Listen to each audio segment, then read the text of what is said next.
Magandang araw mga kaibigan. Bigyan natin ng reaction opinion itong post ni MG Quiambao Reyes. Isinare niya ang post ni former Supreme Court Justice Noel Tiham tungkol sa nangyari kay Senator Bato sa Senado. Sabi niya dito, the Senator Bato de la Rosa failed arrest inside the Senate premises demonstrates that politics dull the people's understanding of the rule of law and constitutional concepts like separation of powers and parliamentary immunity. These law enforcement people need a refresher course in constitutional law.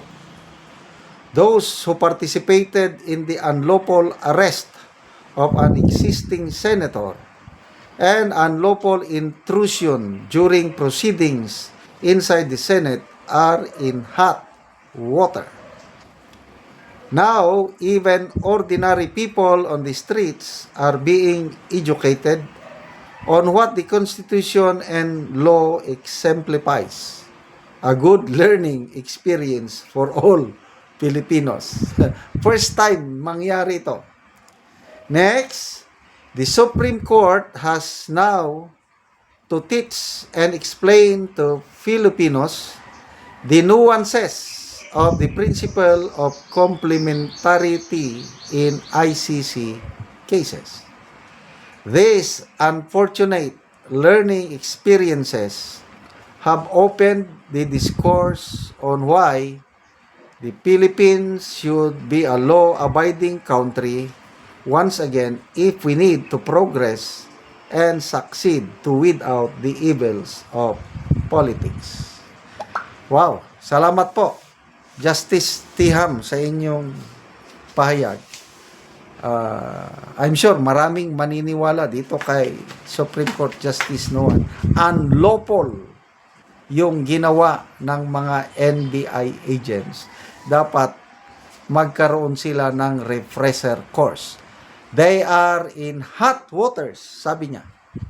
Narinig ko si acting majority floor leader Senator Joel Villanueva na talagang ipupursu daw nila na sampahan ng kaso yung siyam na NBI agents dahil marami silang nilabag na batas.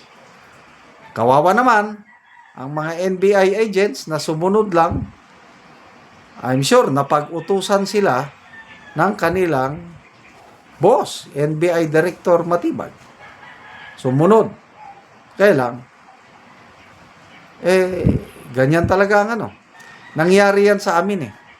Marami mga sundalo namin, official man o enlisted, sumunod sa utos. Example, demolition ng mga squatters. Kasi sa mga military camps, maraming squatter talaga. Nung na-assign ako sa PMA, madaming squatters sa area ng PMA, yung talagang declared na area o ilang hectares yung PMA, maluwang . Daming squatter doon. So napag-alaman ko nung na-assign ako doon, may mga sundalo kami na sinunod ang utos ng PMA na ibik ang mga squatter. O sila ang kinasuhan. Sa libingan ng mga bayani, marami akong mga sundalo na nagsabi, sumunod sila sa utos ng headquarters, ibik ang mga squatters. O kinasuhan sila ngayon. Ito rin ang nangyayari ngayon, nangyayari sa NBI agents. Sumunod lang sila sa utos. Okay lang sana kung ang kakasuhan ng Senado, mga senador, yung NBI director. I don't know. Kung basta sigurado ako yung siyam na agents ng NBI, sila ang siguradong kakasuhan. I don't know kung isama ba nila si NBI Director Matibag. So, sabi nga ni Senator Lacson, very ugly yung nangyari. Ako, Nagpapasalamat ako, tuwan-tuwa ako sa ginawa ni Senator Lacson. Mabilis siyang tumakbo. Akala nila siguro na madali nilang mapusasan si Senator Lacson. Kasi aaristuhin eh.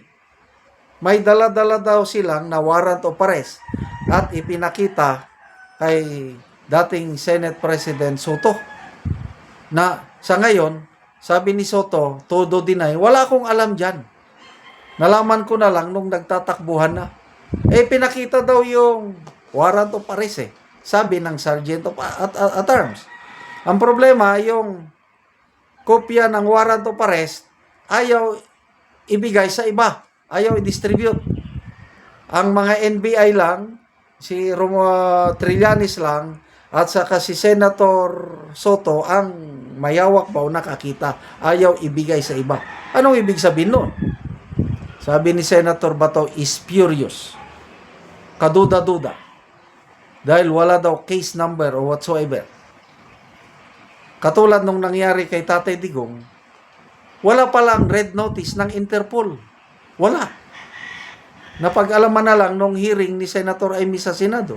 Anong tawag? Red fusion. Malaki daw ang kaibahan ng fusion at saka red notice. So, baka ganito na naman ang tungkol kay Bato.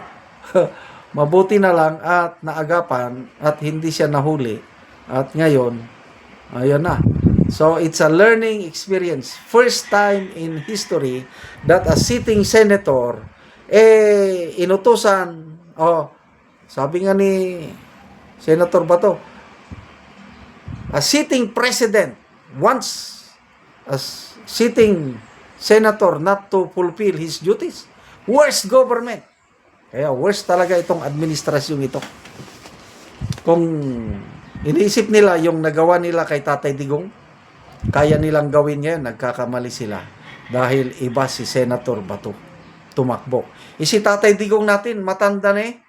Pagod sa biyahe, ilang oras ba ang Hong Kong to Manila? 2 hours o 3 hours ba? Pagod siya, hindi naman siya makatakbo. Si Senator Bato, special forces yan. Tumakbo. Ayun. Nabulilyaso sila. Salamat mga kaibigan sa inyong pagsubaybay sa channel nito. Nakakatulong kayo ng malaki sa Tribong Talandig ng Bukidnon dahil ang income natin sa channel nito is pantulong po sa tribo. Namimigay tayo ng libreng yero at pako para makapagpatayo sila ng mas maayos na tirahan. Panoorin nyo ang video nito. Mga ni si Angkol ang matagaan og yero. So nakita nato karon ang yang balay nga buwan na kaayo. So si Angkol ang mangitagaan og yero aron makapuli og makaatop siya sa iyang balay. So mao ni ang kaimtang sa balay ni Angkol. So looy nagyud kaayo silang Angkol kay tuluan na og gipangsapahan na lang ang ilang atop og trapal diri sa sulod. Sauro na mas planggana kay katulog na na. So, looy kayo ang ilang kahimtang. So, dari sa sulod pod, mo ni ang ilang sulod. So, tuluan na pod kaayo. Kayo, gipangsapahan lang pod. O, sin nga, daot na pod, o tabla. So, ginapuyan pa ni nila. So, makita nimo ang ilang kahimtang. Nga kung ulan na gid kaayo. Tulo na diya, dito katulog sa sukat o hindi katulog. So, mo nilang pagkaon, kamuti. Karon Kol, pila na ni katuig ang imong balay nga buslot naman o tuluan na kaayo kung muulan. 40 years na kapin. So 40 na, so busa di ay gipangsapahan na lang og trapal. So pila na imong edad Kol? 68 ko ani karon na tuig. O so ngano sa kidugayon sa tuig Kol ka aya pa mailisan nga natagaan mo giyero. Ayo saon ta man niya iya po gyud nga kuan. Ayo po man na hinabang. So salamat kay nagtabang ni ini. Grasya ulog ng langit. Mayon ta makalangit ang nagtabangan kadagang tao ngayong natabangan. Salamat kay. So na kay mga anak Kol. Dagan ako mga anak pero Katrabaho ka. So nangaminyo na sila. So unsa imong panginabuhian kol? Wala ka na pag So mag-uuma lang ka. mag-uuma lang O ko. tigulang na pod. Tigulang ko. Di kaya pagkakaya pagbuso. So salamat kol. Ay natagaan man ka kol, so makaatop na gyud mo og mapulihan na gyud ang salamat, inyong balay. salamat. Okay. Ayaw maka-plaster kay Salamat sa Ginoo sa naghatag niini. Sige, God bless.